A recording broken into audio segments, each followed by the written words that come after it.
Bonjour tout le monde, bienvenue au podcast de la Chaise Bleue. On est la fin de la première journée du ADM Montréal. On a l'opportunité d'avoir un exposant avec nous, quelqu'un qu'on connaît bien à la Chaise Bleue, M. Julien Juton de l'entreprise ABF System.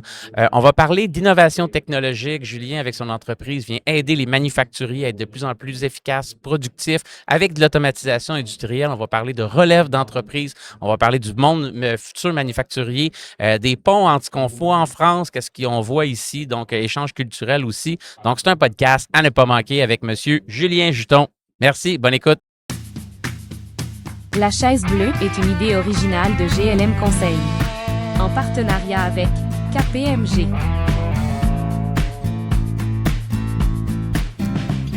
Comment ça va, Julien? Très bien, et vous? Excellent, numéro un. Numéro un, j'espère que tu t'adressais à Benoît et moi parce qu'on ne se vous voit pas. C'est parce que moi, je deviens tannant dans ce temps-là, je dirais, et coquin. Julien, vous avez un kiosque, je pense, ici.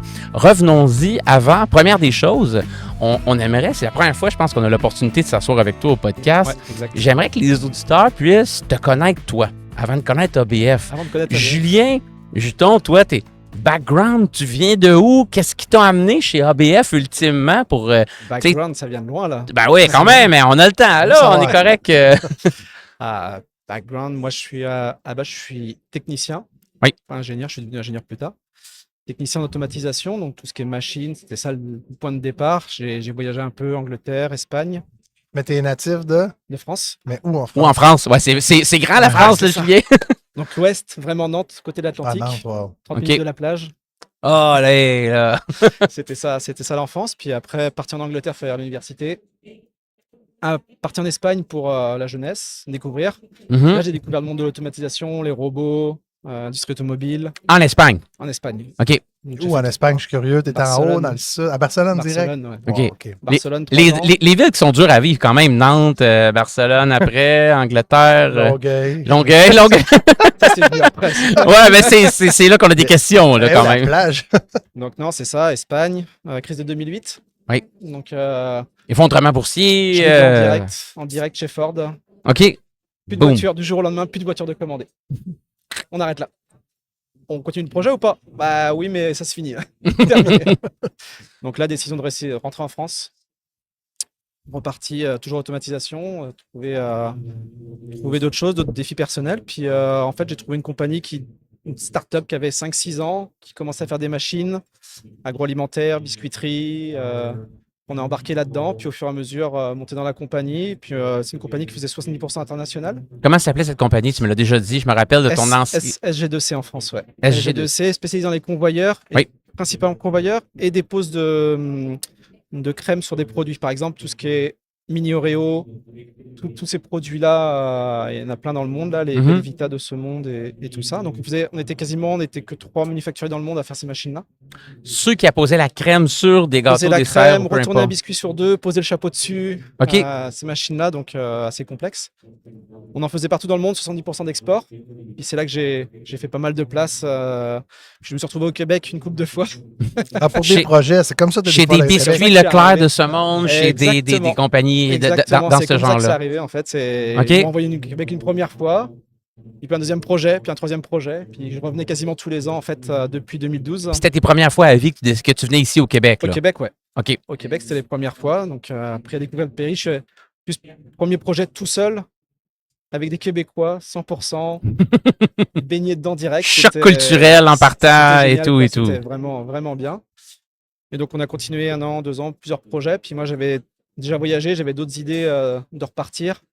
Et puis en 2017-2018, sur un show avec ABF, on discute. Puis moi, je dis, bah, moi, je veux faire autre chose. Qu'est-ce qui se passe en Amérique du Nord? Qu'est-ce que vous me proposez? Proposé, ils me disent, bah, viens voir, il y a peut-être des choses intéressantes pour toi dans le futur. OK. Donc, c'est comme ça que je suis arrivé en 2018. Ah, mais c'est beau. Fait que c'est un projet de relève d'entreprise un peu. Alors, je comprends bien. Là. Bah, à la base, Est-ce que ça avait on sait commencé jamais- comme on sait ça, jamais ou? le fit au départ. OK. Tu sais, on sait pas le fit. Tu sais, Non, non. On se fréquente un peu, Tu sais, on regarde on- comment ça va avant de J'ai se de l'intérêt, marier. moi, Là. de voir autre chose. OK, il y a peut-être des choses à faire. On voit. Donc, je suis arrivé en 2018. Oui. J'ai vraiment commencé au contrôle à ABF, voir un petit peu comment ça se passait. Pandémie de 2020. Puis là, les choses sont un peu accélérées. Les personnes qui étaient actionnaires à cette époque-là, ils Ils avaient le goût de partir en retraite, de commencer à voir qu'est-ce qu'ils allaient s'en venir. Et Puis ils voyaient qu'il y avait une pandémie qui arrivait aussi, elle était déjà là. mars Elle était déjà 2020. là. Elle OK, était déjà là. Elle Ça était met une déjà pression là. quand même, ces Ça met une actionnaires-là. pression. Énorme, là. Ça a mis une pression, puis ils ont vu qu'il y avait des gens qui étaient là pour justement, on va faire quoi pendant la pandémie, comment ça va se passer, parce qu'il y a beaucoup d'incertitudes. Ça s'est très bien passé pour nous, mais Avez-vous fait des Quand machines ça à purelle arrive, comme tout le la- monde ou des l'aliment- trucs comme Je ça? pense on aurait que pu, mais non. vous étiez Ah. beaucoup dans l'alimentaire, fait que tout restait vivant. Là, tu sais. puis on a eu de la chance que nos projets étaient déjà rentrés. Ok. Donc, on avait déjà de la matière pour pendant la pandémie, donc on n'avait pas de problème. Puis, vu que c'est alimentaire, Ok. tout ça, essentiel, c'était pas une grosse problématique. Mais il faut se souvenir que quand ça arrivait la pandémie, quand même, c'était gros point d'interrogation. Qu'est-ce qui va arriver? Tout s'arrête. Qu'est-ce qu'on fait? C'était un gros point d'interrogation pendant quelques mois pour tout le monde. Absolument. Donc, puis à partir de là, là, les anciens voulaient partir.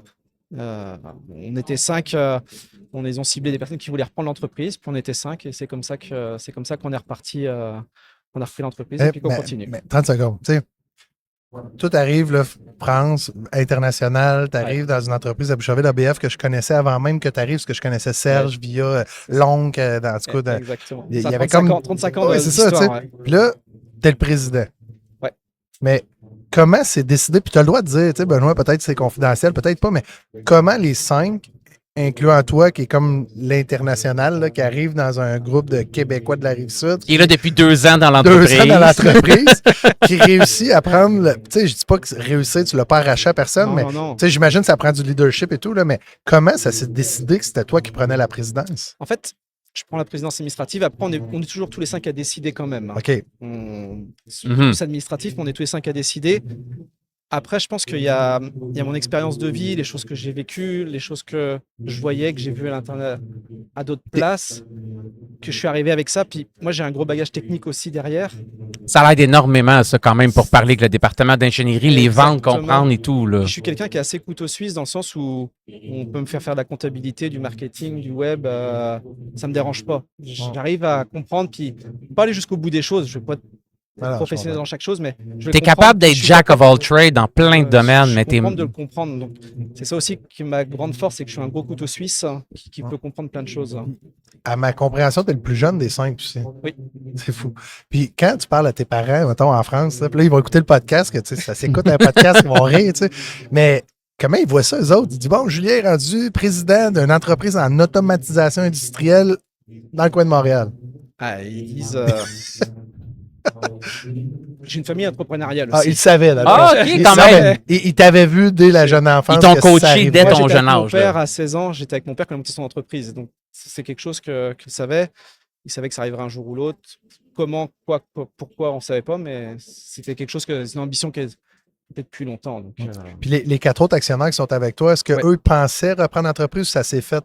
C'est une opportunité de vie qu'ils ont eue, qui s'est présentée à eux, puis ils se voyaient un peu Je pense que inspirés. c'était un cheminement logique pour tout le monde, Ok. en fait. Tout le monde était rendu là, je pense. Puis, il y en avait déjà 2 qui étaient déjà actionnaires, parce qu'on est ABF, on a 2 compagnies, ABF Avrex. Oui. 2 frères qui étaient déjà actionnaires de l'autre compagnie. Puis, justement, c'était l'occasion de grossir encore un peu plus, de prendre un peu plus. Donc, c'est vrai que c'est une grosse aventure à 5 et c'est génial d'être à 5 en plus. Il y en a beaucoup qui me disent comment vous faites à 5. C'est un avantage, ça? Dans le groupe que j'ai, moi, avec mes partenaires, oui. Parce Ok. qu'on a chacun notre département. On n'est pas 2 aux ventes, on n'est pas 2 à la production. On a chacun notre partie. Donc, c'est très facile de chacun diriger son Mhm. secteur sans se marcher sur les pieds. Puis, ça fait un gros soutien, surtout parce qu'il y a des moments où, vous savez, en entrepreneuriat, on va dans quelle direction, qu'est-ce qu'on fait, qu'est-ce qui se passe. Donc, être plusieurs, pouvoir confronter ses avis aussi, puis se mettre d'accord, c'est intéressant. Puis, je pense que c'est un bon match qui s'est fait. Ça ne marcherait pas pour tout le monde à 5, mais là, ça Mais fonctionne. quand même, là, puis tu as aussi la confiance que tu peux avoir dans les autres fonctions de l'entreprise que tu n'opères pas, sachant que la personne est co-actionnaire avec toi. Tu as un engagement financier, tu as un engagement moral, il y a des payes à payer, tu sais, il y a quand même tout ce côté-là de l'entreprise qui partage avec toi, fait que tu peux les laisser aller dans leur domaine. C'est ça. Tu sais- Puis on se fait confiance mutuellement, donc c'est ça aussi qui est important. Puis vous étiez 5 qui étiez dans l'entreprise auparavant, fait que c'est vraiment un management buyout qui a eu lieu. Ouais, c'était aussi la volonté des anciens actionnaires que ça reste. À la base, ABF, ça a été fondé par André Van Mel, puis c'est son fils, son gendre qui avait repris la suite. C'est quelque chose de très familial. Il y a beaucoup de liens familiaux chez ABF. Mhm. Et ça, c'était quelque chose d'important pour les anciens, que ça continue avec des gens qui étaient déjà impliqués dans l'entreprise, qui continuent dans la même chose qui était là, en ayant des nouvelles idées, en allant plus loin, mais avoir une continuité, pas avoir une rupture avec des nouveaux actionnaires qui arrivaient de on ne sait pas d'où, puis qu'elle est détruite. Un fonds d'investissement en Ohio qui vient, qui achète, puis qui fait une. Nous, il y a des employés, ça fait 25, 30 ans. Serge, qui est actionnaire, ça fait 35 ans. On a fait ces 35 ans chez nous. Et il y en a d'autres, ça fait 30 ans qui sont là. Serge, là, c'est M. Bontemps. Là. Je le connais pas assez, mais. J'y ai parlé une fois ou deux, mais il était très, très sympathique. J'ai jamais la vu vie était belle, Serge là. malheureux ou en mode, genre, sûrement que toi, oui, parce que c'est un actionnaire, tu le vois, mais Serge, là, tu le voyais dans les salons, tu le voyais dans les événements, tu le voyais même dans une job ou en déplacement, Serge. Il avait La vie est belle, c'est parfait, ça. Je pense qu'il se lève le matin et il est heureux. Je pense. J'ai une question pour toi, Julien. Ouais. Je pense que c'est un des grands sujets de l'heure quand même, surtout au Québec présentement, tout ce qui est les relèves d'entreprise. Ouais. Il y a beaucoup de gens qui présentement n'investissent pas beaucoup puis ils se disent bientôt je vais vendre. Mm. Puis toi, vous n'avez racheté une entreprise à 5 puis tu as vécu ce processus-là. Est-ce qu'il y a des erreurs que tu as faites, des bons coups que tu as faits que tu aimerais partager avec d'autres qui nous écoutent, qui songent à faire ça, des acquisitions, des reprenariats? Il y a beaucoup de gens là, dans la mi-trentaine, quarantaine, même vingtaine aussi, qui songent à reprendre des entreprises. T'sais. Qu'est-ce qui est à faire ou à ne pas faire? Ce qu'il y a à faire, c'est se renseigner puis savoir les possibilités. Parce qu'en fait, même moi, avant de commencer le processus, je me disais, OK, ça vaut combien? Combien je dois mettre?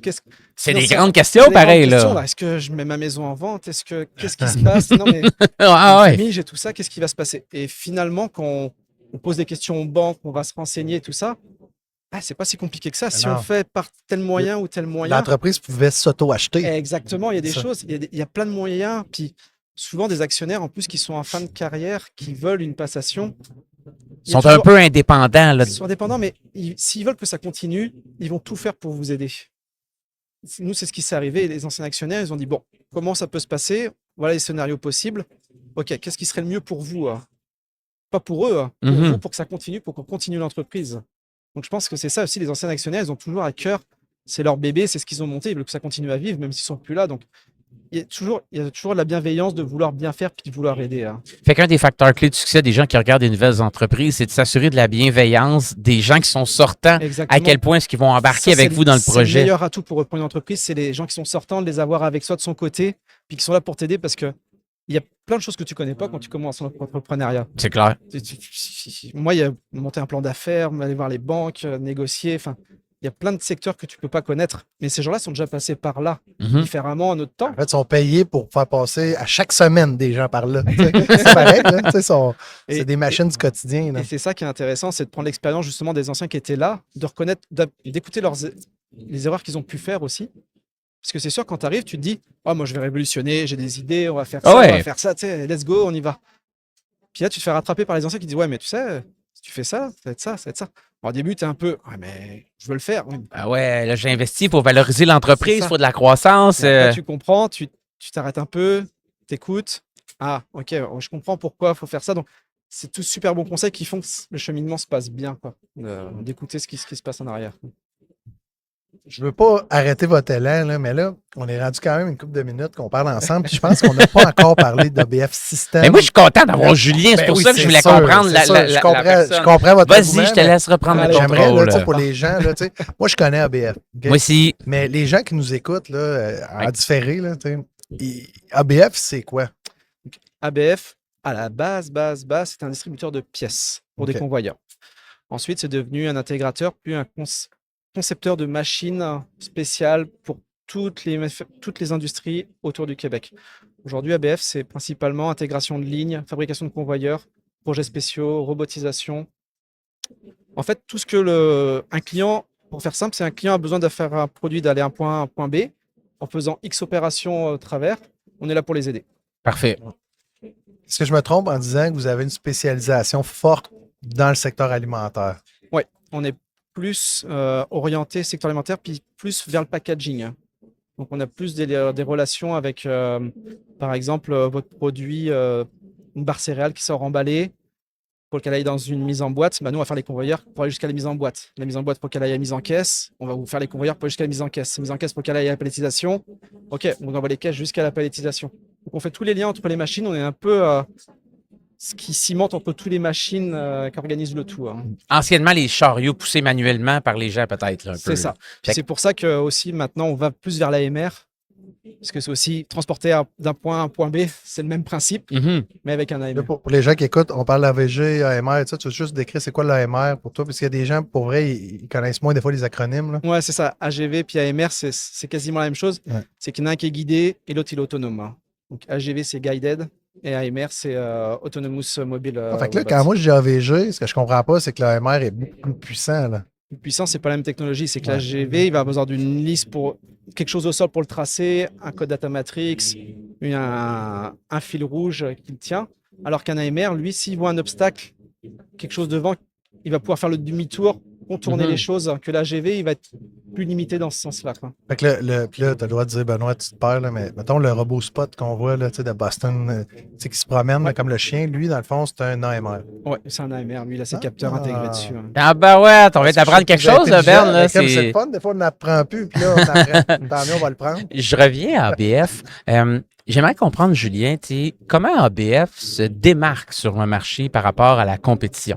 On est ici présentement au Trade Show. Il y a quand même quelques compagnies au niveau de l'automatisation, quelques-uns au niveau fait. des convoyeurs. J'aimerais comprendre, quel est l'élément d'unicité d'ABF pour les clients? Ok. ABF, une des grosses forces qu'on a, c'est qu'avec notre expérience, puis avec l'équipe qu'on a aujourd'hui, on fait tout un 360 degrés d'un projet. C'est-à-dire qu'on part de l'ingénierie, on va faire aussi bien la partie mécanique que contrôle. On a autant d'ingénieurs contrôle que mécanique. Ensuite, on a la partie fabrication, qu'on peut faire en interne ou qu'on sous-traite. La partie assemblage, mise en service qu'on a Ok, en quand interne. même, Et là. on a des équipes d'installation qui vont chez nos clients faire le démarrage, faire le suivi et ainsi de suite. On arrive à boucler l'entièreté de la boucle. Pièces de rechange nous-mêmes, aussi hein. dans les opérations Et par la pièces de suite, rechange aussi, maintenance. exactement, avec le Avrex aftermarket. Canada, on a aussi ça. Donc c'est notre gros avantage. Un client veut un clé en main où il ne veut pas s'occuper de sous-traiter avec 3 fournisseurs, un pour la partie mécanique, un pour la partie électrique, un autre pour l'installation. Nous, on fait tout ensemble, on vend le package complet. Fait que tu as les électriciens industriels, puis la mécanique industrielle. Je veux dire, toutes les cartes CCQ, ça, vous autres, vous êtes un contracteur aussi. On n'est non? pas sur le bâtiment, OK, on reste vraiment au niveau de la machine, hein. c'est bon. Donc c'est vraiment au niveau de l'installation de machines. On a même des machines pour d'autres quand il y a besoin. Et puis notre marché reste vraiment autour de Montréal parce qu'on est aussi bien alimentaire, mais on peut aller dans d'autres domaines, hein, aussi. On arrive Mettons un à exemple d'un autre domaine, là, juste pour. les explosifs, hein. Ah oui? Ouais. OK, D'autres domaines, la fabrication d'explosifs. Là. des lignes de OK. fabrication, oui. OK, fait que ça pourrait être une possibilité, je comprends. Puis, comment est-ce que tu es dans les usines depuis tellement longtemps, tu t'es promené avec d'autres entreprises avant, puis tu côtoies le monde manufacturier, tu aides les usines à augmenter leur productivité. Comment est-ce que tu vois l'évolution des usines dans les 5-10 prochaines années? Qu'est-ce qui va changer? Parce que tu es en support aux manufacturiers pour aider, puis on en parle, pénurie de main-d'œuvre, il y a ci, il y a ça, puis on parle beaucoup d'automatisation qui va aider. Tu sais, comment est-ce que tu vois le monde manufacturier au Québec d'ici 5 ans? Comment ça va évoluer? Comment ça va changer selon toi? Je pense qu'il y a deux mondes au Québec. Tu sais, as la petite entreprise qui n'a pas encore passé le pas, puis il va falloir qu'ils le découvrent, qu'ils aillent là-dedans. Donc eux, ça va être un nouveau domaine pour eux, mais ça s'en vient. On le voit même dans le show là. J'étais voir plusieurs fabricants de robots et l'IA, on l'entend partout, mais elle va commencer à être vraiment dans l'automatisation. Le no-code, ça va arriver. La programmation no-code arrive même dans l'automatisation. On a l'impression qu'on est en retard du côté industriel par rapport au reste, parce qu'on entend plus parler, mais ça s'en vient. OK. Et ça va faciliter l'intégration dans les usines. Je pense tout ce qui est IA, intégration, no-code, pour faciliter, hein. Fait que est-ce que selon ce que tu vois, c'est qu'un peu ces technologies-là, le no-code, low-code, l'IA, étaient plus utilisées au niveau des bureaux?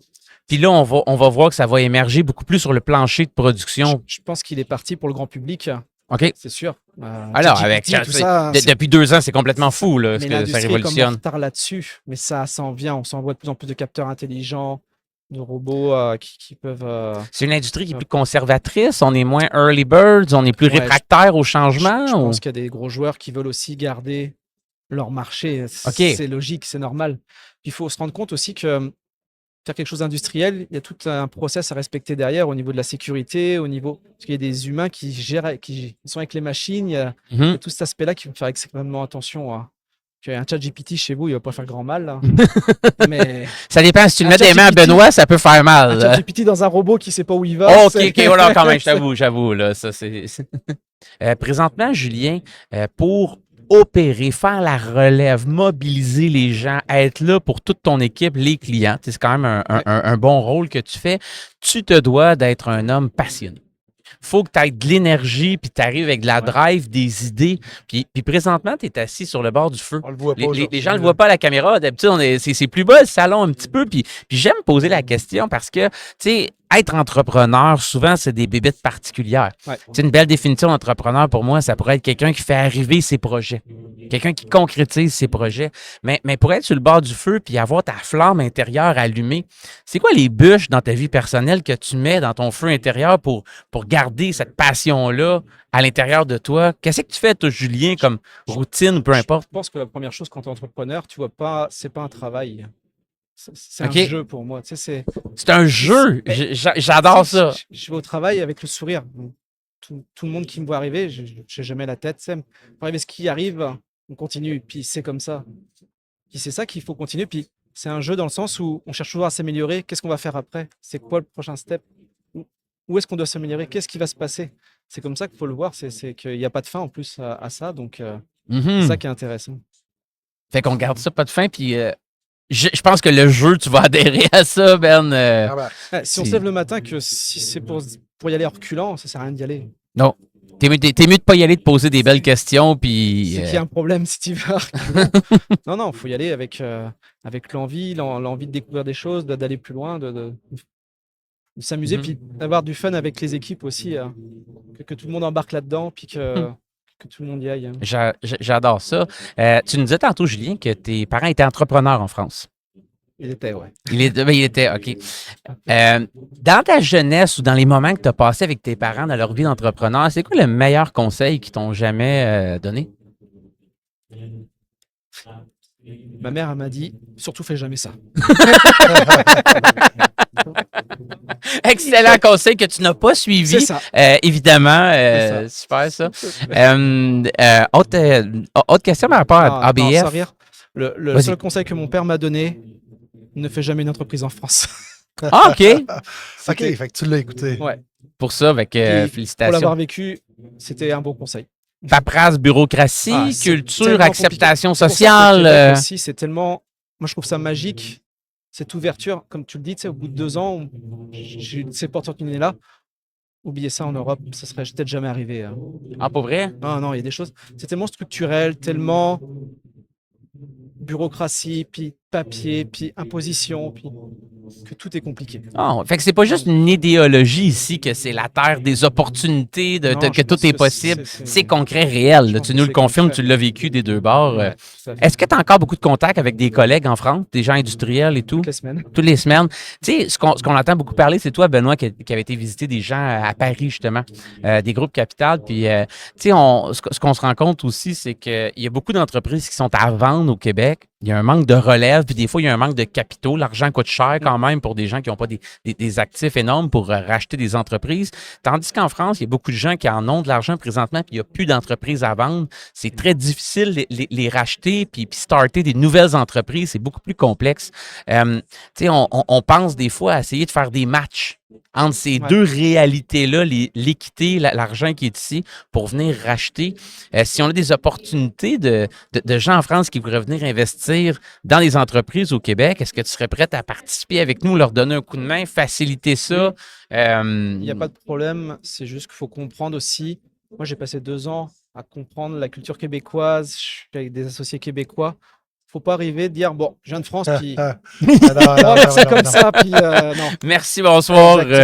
Faut quand même comprendre ce qui se passe ici, c'est quoi la différence culturelle, parce qu'il y en a. Il y en a une. Mhm. Et il faut s'adapter à ça, faut pas arriver en disant, oh, on va tout révolutionner, puis tout va marcher. Mais tu vois, c'est encore plus pragmatique de parler avec quelqu'un comme toi de ce genre de projet-là que d'autres ont en tête, qui ont l'idéation de le faire. Toi, tu l'as fait. Puis souvent, pour accomplir un projet, la meilleure façon, c'est de parler à quelqu'un qui l'a déjà fait pour que ça aille plus vite. Fait que ça serait intéressant s'il y a des opportunités qu'on voit de te rapporter au cœur de ces discussions-là. Monsieur, je ne veux pas vous arrêter, c'est qu'il y a des engagements après pour un autre podcast, puis Julien, il va falloir qu'il retourne à son stand à un moment donné parce que l'événement n'est pas fini. J'ai une dernière question pour toi, Julien, puis tu vas revenir sur le podcast. Y a-t-il une question qu'on aurait dû te poser aujourd'hui, qu'on t'a pas posée, ou c'est la question d'inspection de police, là, mais y a-t-il quelque chose que tu aurais aimé qu'on te pose comme Qu'est-ce question? qu'on ne sait pas sur ABF qu'on devrait j'en ai dit savoir? beaucoup déjà, là. Mm. Je pense que... Non, je pense que Parle-nous c'était donc une de base bonne juste au moins ton AMR. C'est quoi la différence entre celui-là et pourquoi que c'est lui que tu as amené au salon aujourd'hui? Alors, lui, il est particulier parce qu'il a des grosses roues qui peuvent se déplacer sur des planchers un peu plus difficiles. C'est quoi des grosses roues? Moi, je suis comme assez visuel, là. En fait, les AMR, souvent, ils ont des plus petits trous. OK. C'est un... Des petites roulettes de roulettes, chaise, c'est là, un peu ouais. plus- Lui, il a des pneus. OK. Des pneus 10 pour aller dans la pouces, neige. là. Ils vont dans la neige. OK, quand même, là. Donc Du Québec, là. Ça, c'est un avantage. Ça, c'est un avantage. Deuxième avantage, c'est qu'il a un mode qu'on appelle Follow Me, qu'en fait, il va scanner vos jambes, il va vous suivre partout où il va aller. Ça, c'est un des seuls AMR qui est capable de le faire aujourd'hui sur le marché. Fait que je suis dans une usine, j'ai du stock storé à l'extérieur, dans la neige. Ouais. Non. Puis je peux Pas dire la neige. Pas follow dans un banc me. de neige, mais... Non, mais quand même, tu sais, il y a un petit 2 pouces qui n'est pas déneigé, C'est là, ça, c'est un correct, pouce. Puis il peut me suivre, follow me. Oui. Puis il peut prendre le matériel, barre d'acier, peu importe, puis on le pose ramener dessus, avec puis on moi. lui dit retourne au point de départ, puis il retourne au point de départ. OK. Très, très hop. Ça, le c'est plan. une des nouveautés, je pense, de chez ABF, d'offrir ces Oui, outils-là. c'est un partenariat qui est assez récent avec une entreprise française. Donc c'est un produit qu'on importe de France et puis que nous, on intègre, on customise pour nos clients et qu'on fait le démarrage ici. Génial. Et l'intégration de démarrage, le Exactement. support par la suite. Ah, écoute, Julien, je pense que tu as beaucoup d'obligations. On te laisse retourner à Merci ton d'être venu, Julien. kiosque. Merci, Benoît. Yes. C'est vraiment intéressant. Merci. Et on espérait que tu reviennes sur la chaise bleue. À toutes les fois que tu es dans les salons, tu viens me voir. Là. T'as pas le choix, là. Ça T'es toujours là. Excellent. Cet épisode de La Chaise Bleue vous a été présenté par GLM Conseil. Acolyte de la transformation dans votre entreprise à l'ère du numérique.